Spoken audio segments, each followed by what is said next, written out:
Can we make the design pop? What if we made the buttons bigger? Let's try to make the design more like this. Isn't it just frustrating when these non-designers in your team don't seem to understand the core foundation behind your design decisions? Whether it's engineers or executive, there's an art to making your concepts shine. And in this video, we'll unfold the strategies that bridge that communication gap, ensuring your designs not only get understood, but also appreciated. Let's go. Welcome back to the channel, and if you're new here, my name is Anik. I'm a passionate creative entrepreneur that specializes in the field of UX, UI, and product design. Here, we dive deep into the nuances of design, blending creativity with strategy and ensuring that you become the best designer that you can be. And in today's episode, we are tackling a challenge that every designer faces. How do you effectively communicate your design ideas to non-designers? From mastering the art of communication to understanding the relationships in the design ecosystem, and finally discovering what truly effective stakeholder communication looks like. If you've ever faced challenges getting your design ideas understood, this video is for you. Let's dive in.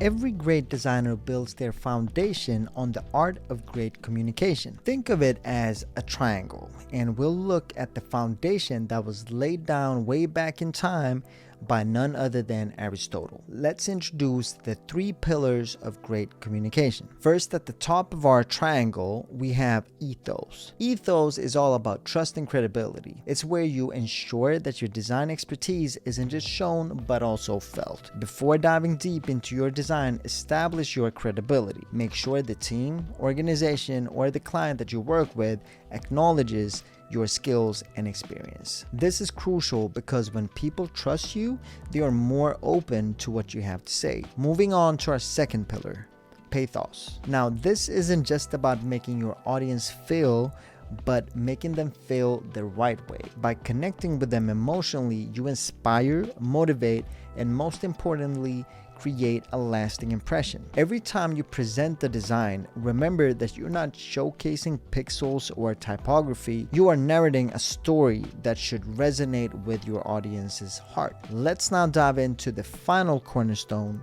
of the triangle. Meet logos. This is where we summon logic and reason to the forefront. Here, we argue based on facts, ensuring that our design isn't just beautiful, but it's functional, user-centric, and solves genuine problems. As designers, our goal isn't only to create something aesthetically pleasing, but something that also makes sense. And with logos, you have the perfect tool to explain the why behind your choices, reinforcing your points with solid, undeniable facts. But remember, being a great designer isn't just about mastering these pillars individually, it's about harmonizing them. The best designers, they aren't just creators, they are communicators. They impact knowledge, ensuring that their designs speak for themselves and that every design decision, every user pattern, every color, every line has a purpose. They invoke confidence. Have you ever noticed how some designers can hold a room, make everyone nod in agreement? That's because they present solid arguments backed by these three main pillars. They are intentional in their choices and ensure that every decision is based on a harmonious blend of ethos, pathos, and logos. And here's another trait of a stellar designer. They listen to understand. They don't wait for their turn to speak or defend their choices. Instead, they genuinely listen, absorb feedback, understand concerns, and adapt. Lastly, they're respectful. They respect their art, their clients, and even their opposing views. Remember that disagreements can lead to improvements. By respecting different viewpoints, we open up doors to better, more inclusive design. Now let's navigate the design ecosystem. As designers, we aren't isolated creators. We are part of an intricate web of relationships working alongside various professionals with distinct perspectives and goals. First up, we have the engineers. They thrive on minimizing rework and crave efficient, maintainable code. And as designers, what is our best approach? Understand use cases right from the get-go. Prioritize reusing components and design patterns, and always communicate user or business value behind each design. Then we have the product owners. Think of them as the navigators steering the ship. Their compass, understanding user problems, aligning with business objectives, and of course, shipping on schedule. Our role is to highlight which user problems that deserve immediate attention, showcase how design decisions resonate with business goals, and wherever possible, utilize existing patterns. Project managers.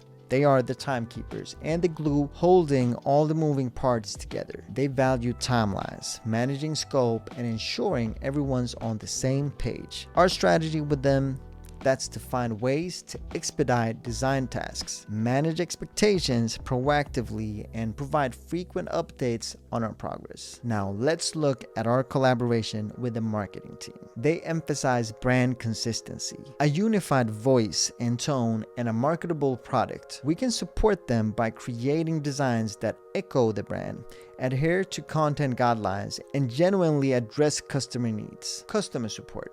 They are our frontline, interacting directly with users. What they value is showcasing the product's benefits and troubleshooting issues efficiently. Our key is to link designs directly to user challenges and strive for intuitive, glitch-free work. Last but not least, leads and executives. Their gaze is set on business growth, strategic alignment, and crisp, clear information. To resonate with them, present tangible success metrics tied to design decisions. Relate your solutions to overarching business strategies, and always see solutions through the customer's eyes, cutting straight to the chase. In this vast ecosystem, understanding and valuing these relationships can make or break design success. When we communicate effectively, appreciating each stakeholder's unique perspective, our designs don't just look good, they thrive in the real world.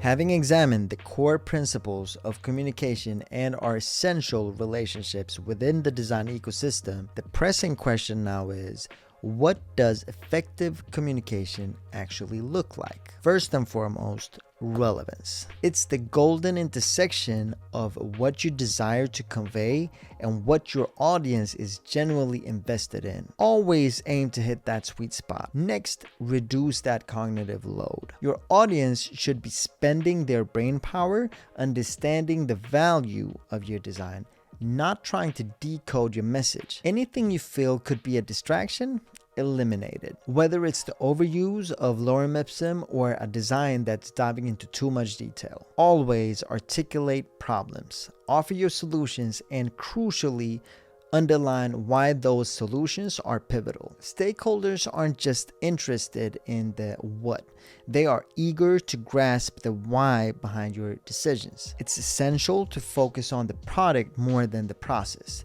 While the journey is invaluable for us designers, stakeholders often want to visualize the destination and its benefits. Lastly, and this is truly the heart of it all, develop empathy. By understanding a project from the stakeholder's viewpoint, we shed our defensive armor, embracing a more inclusive, collaborative stance. After all, design is all about understanding perspectives. Effective stakeholder communication isn't just a skill, it's an art form.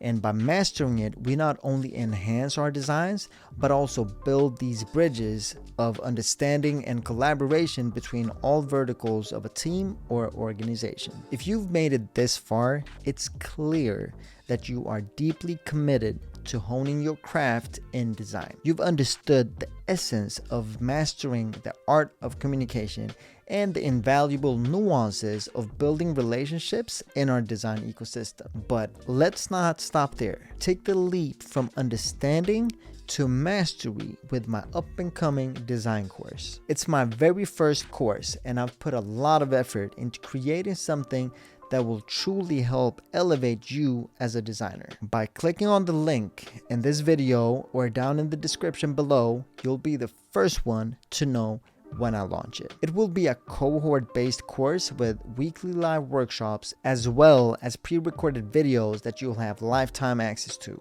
I'm aiming to have the first cohort launched before the end of this year. And in this course, I'm aiming to help you transform from being a designer who just delivers design to a designer who actually influences and creates impact. Let's work on the skills that allow you to have a much bigger influence in your design projects and truly make an impact. Design isn't just about creating, it's about communicating.